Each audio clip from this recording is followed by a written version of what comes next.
The following is a transcript between Matías De Stefano, referred to as me, and his higher self, referred to as I am, originally produced on December 4th, 2020, under the constellation of Sagittarius, in the mental week, examining through the throat chakra.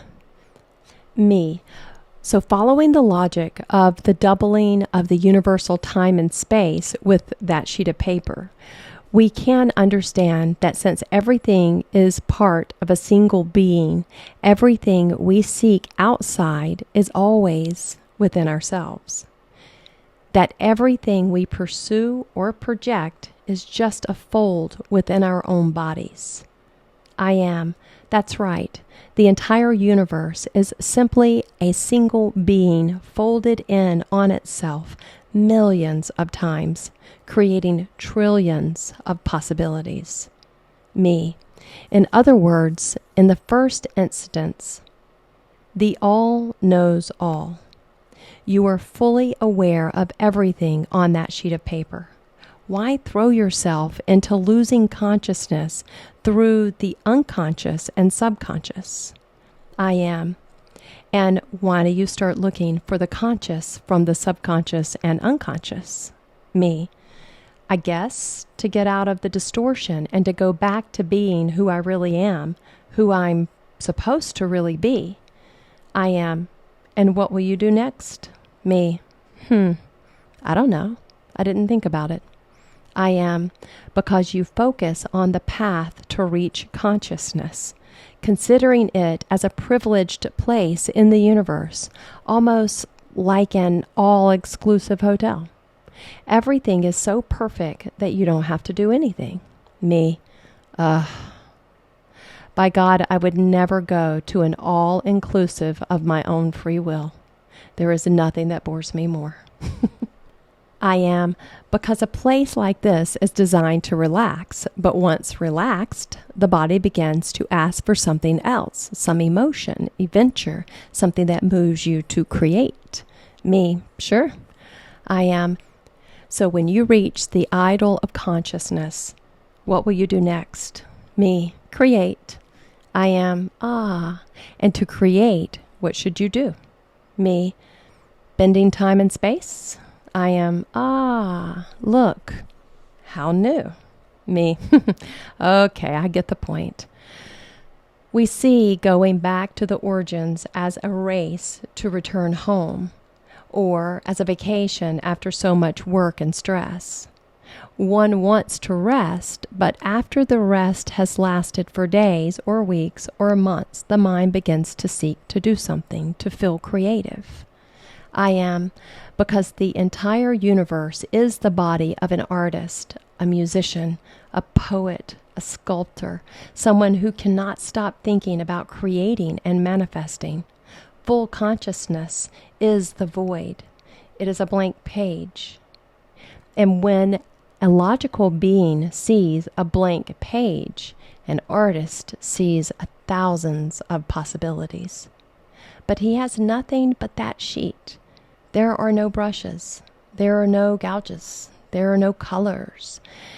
Only vibration, light, and white. Then he realizes that the only way to create contrast is if he crumbles the page. There, not only is a new form appears, but a shadow for the first time. The shadow reveals a shape, a silhouette that was non-existent before. And he wonders what happens if I keep folding the sheet, creating more shapes, and playing with light and shadow. Me. And so light generates darkness, bending space through time, creating patterns in a creative matrix, a fabric that manifests matter. I am. The shadows will be the subconscious that reminds us of where all things come from.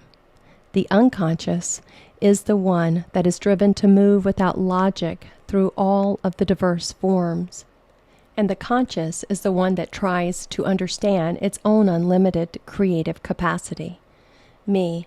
Thus, the conscious creates the other two in order to have an enormous field where to see the contrast of its own being and to know what it is capable of.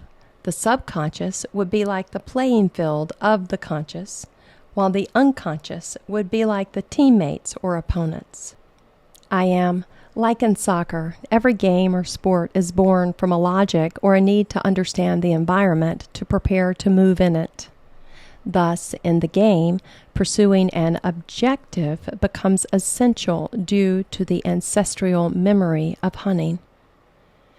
The one who manages to hunt the largest and the most quantitative prey wins a happy winter or drought. In soccer, you can see that hunt in which two tribes fight for the largest mammoth, trying to make it fall off the cliff in a specific space, a delimited arc to know exactly where to capture it. Many games have arisen from this basic need that was to survive. Thus, through fun, it was ensured that children learned the basic tactics of survival, just as cats and dogs play at hunting or fighting with each other. The game is a survival practice. The subconscious is the whole stadium and field of play with delimitations, lines, directions, and the context in which to lean. Whether it is a grass field or earth or concrete, this will influence the results. The teammates and those of the opposing teams will be part of the unconscious, with those that I have problems to solve or with whom I blindly trust. The ball is the object to be obtained, and taking it toward the arc, toward the precipice, is the adventure that ensures that the tribe lives another year. Me. So the conscious designs the play, and to achieve its goal, you must learn to trust your unconscious and to have a notion of the subconscious terrain. If he denies them, chances are he'll lose the ball. I am. That is why it's necessary to become aware of all levels. The conscious person does not seek to be conscious. He seeks to understand the game he created and to improve it. The game is the same. The rules or laws are the same for everyone, and yet each player is unique, has his own strategy, his own gifts, his own intentions. His abilities are shown and distinguished from others. Consciousness knows about the game by learning from the strategies. So it doesn't matter if you know the rules of the game. If you don't discover what you're capable of in it, it's worthless. I am. In the same way that playing a game without knowing its rules causes you to make mistakes all the time. When you know the rules of the universe, you can take better advantage of what skills you have to make your play, and whoever knows the rules will learn more about their own game by watching or being a part of it. Me. So it's not the same to look as to do. I am. That is why consciousness decided to expand in each player and in each practice, accumulating the knowledge of itself, of what it already knows and does not know. Me. What is the difference between knowing and knowing? I am. Knowing comes from nam, together, united in Indo-European, and know, intelligence, acquisition in Indo-European. That is, take external aspects and acquire them as your own through discernment. Intelligence refers to the ability to read between the lines, to interpret, and to discern. Some mammals, but other animals as well, achieve the ability through trial and error. A cat, a dog, an octopus are all at the same level of intelligence and discernment, although some birds, like the raven, look for a place among them. An elephant, a dolphin, a whale are all at levels similar to that of an orangutan, chimpanzee, and gorilla, being at a higher state of intelligence. And then the hominids, among which, since the Australopithecus, we have had our ancestors, Neanderthals and Homo sapiens. Of the latter, Homo sapiens arose in the last 200,000 years, that is to say, the human who thinks and the wise human. The evolution, intelligence refers to the ability to understand the difference between things and memorize them for later use in similar cases. This implies that the animal does not keep the information of the cactus pricks, but rather with the information, everything that has thorns can hurt me, and he manages to identify it. And there is one more step in intelligence, learning to use it. Using the spine as a construction tool like a needle. And so the next level of the typical of the humans arrives, manifesting ideas and emotions in the tissues that he makes with the needle, projecting his imagination into reality. Knowledge is understanding the world around you as a data to be assimilated, transformed, and reused in new circumstances. Learning something leads me then to apprehension, that is, to make this acquired knowledge my own. On the contrary, wisdom is related to the innate ability to awaken an ability, an understanding, and intelligence by simple internal perception without the need to acquire external methods. Me. It would be like knowledge is learning to write, but wisdom is making poetry. No matter how much poetry you've read, it's impossible to write a good narrative if it is not in your inner power. I am. That's right. In turn, you can understand that wisdom is a quality of savoring existence, while knowledge is swallowing it without having savored it. And this is because wisdom comes from the verb sperir, which means to taste. Me, related to the sense of taste. I am, exactly. Animals have developed intelligence in the ability to discern, and one of the most important discernments is made by taste. Since your life depends on it, knowing what you ingest, what you consume, if it's poisonous, toxic, healthy, this promoted the development of other senses and to awaken the brain to intelligence.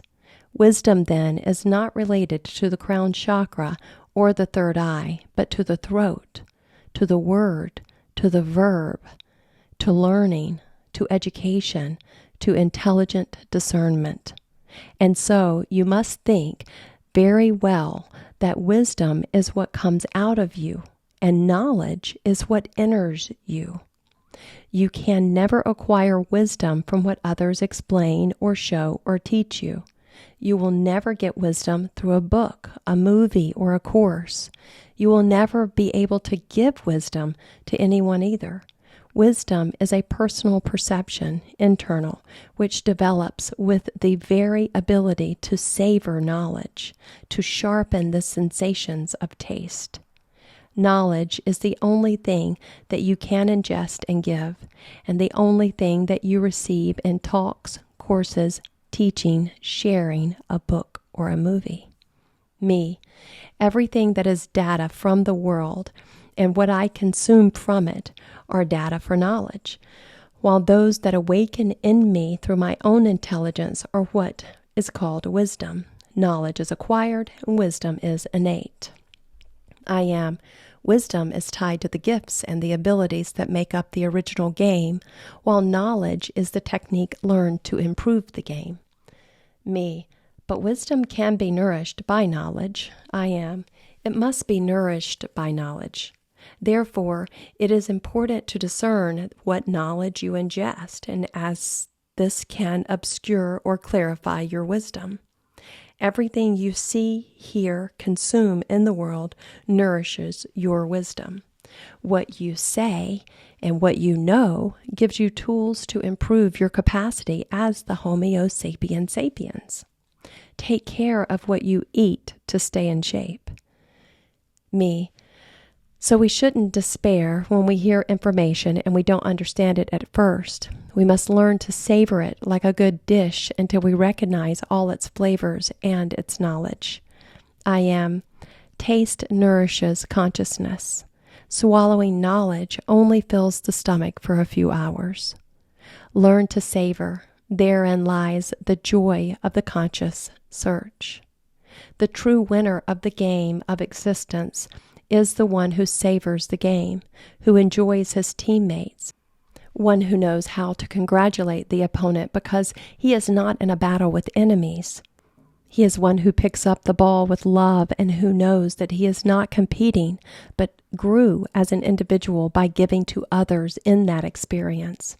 Me, savoring the game, this is the only reality, the only possible path, because when I reach the goal of consciousness in the origin in full wisdom, I will say to myself, shall we play together another game? I am, and the next time you will know how to savor existence.